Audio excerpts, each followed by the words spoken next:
Olá, amigos, amigas, todos que nos acompanham no podcast Mesa de Debates de Tudo Um Pouco. André Montempo aqui no nosso Notícias Comentadas. Faz um tempinho que não apareço por aqui.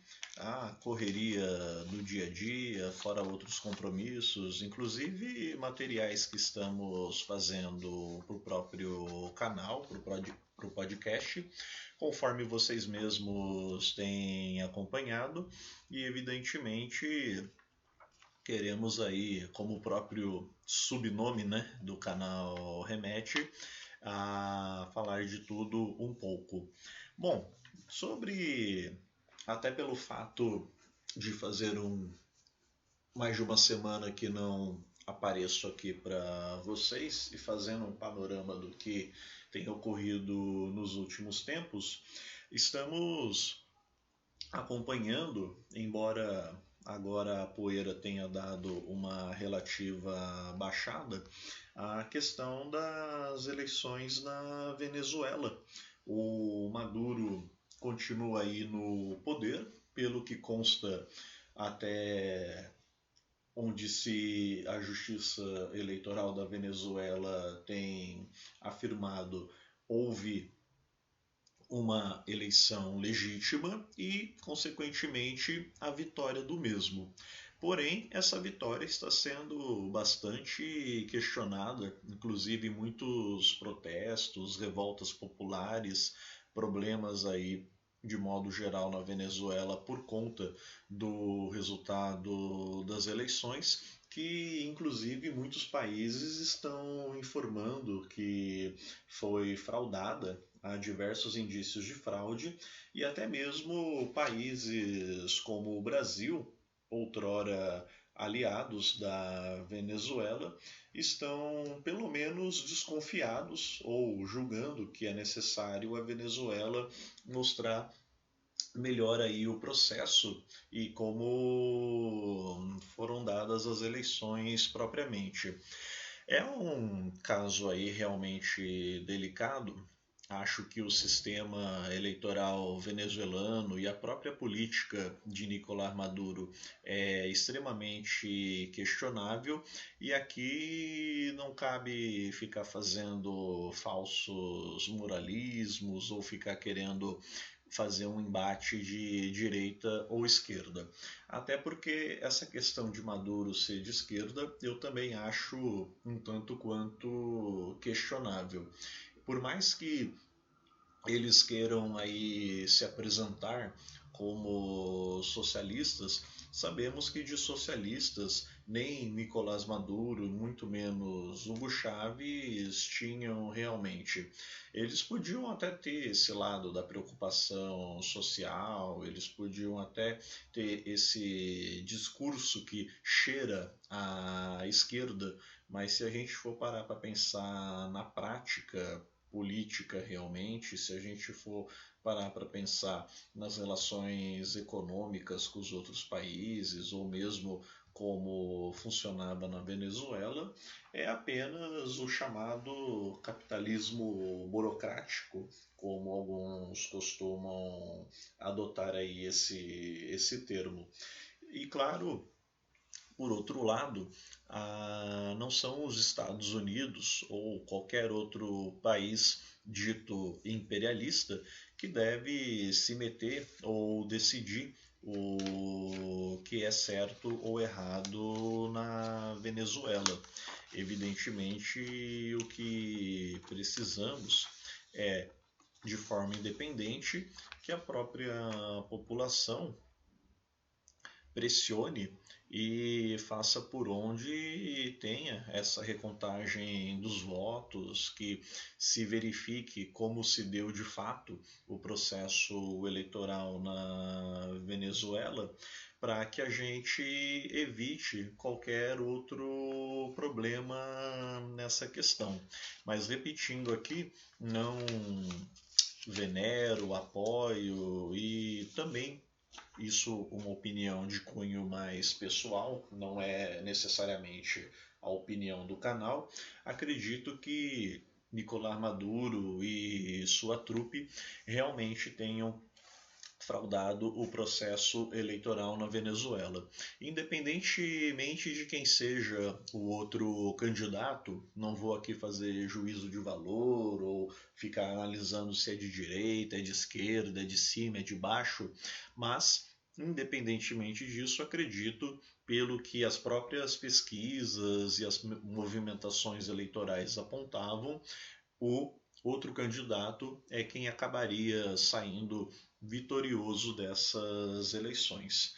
E também falando em eleições, hoje vai ser um Notícias Comentadas basicamente focado na questão eleitoral. Estamos acompanhando também agora as andanças entre Donald Trump e Kamala Harris nos Estados Unidos. É o tipo da eleição que não tem aí o que se comemorar. Ruim com Trump, ruim com Kamala Harris. Os Estados Unidos não vão deixar de ser os Estados Unidos, seja com esse ou com aquele presidente. Falar da primeira mulher negra a ocupar a presidência dos Estados Unidos não significa nada enquanto ela continuar defendendo os princípios imperialistas dos Estados Unidos e, claro, toda a política de invasão, dominação que este país acaba exercendo sobre os outros. Você ser mulher, negra, porém capitalista, não vai de fato resolver o problema das mulheres negras, pobres e, de modo geral, oprimidas e oprimidos, seja nos Estados Unidos ou no mundo, enquanto defende aí a mesma política ou o mesmo modelo econômico que Donald Trump, um homem branco, também defende. Então, essas são eleições que já são aí derrotadas.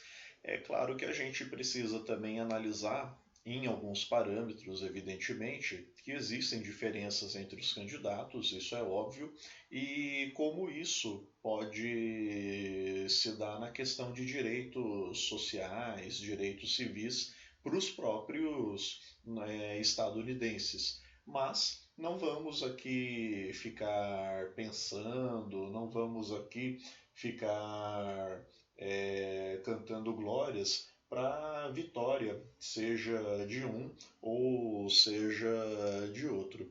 A questão é muito mais além. E digamos o mesmo com relação aqui às eleições em São Paulo.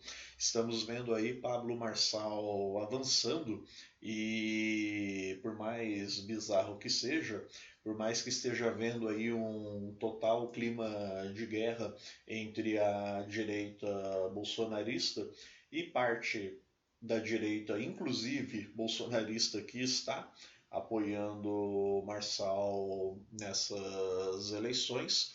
O Boulos, em algumas pesquisas, aparentemente aparece mais forte, em outras já dá uma recaída, mas aqui é óbvio, né? Não vamos ficar defendendo esse ou aquele candidato, mas é claro que, comparativamente falando, ainda preferiríamos a vitória de Guilherme Boulos com parte das propostas e das políticas que ele diz defender, do que se compararmos aí com Nunes, Tabata Amaral ou, evidentemente, o próprio Pablo Marçal.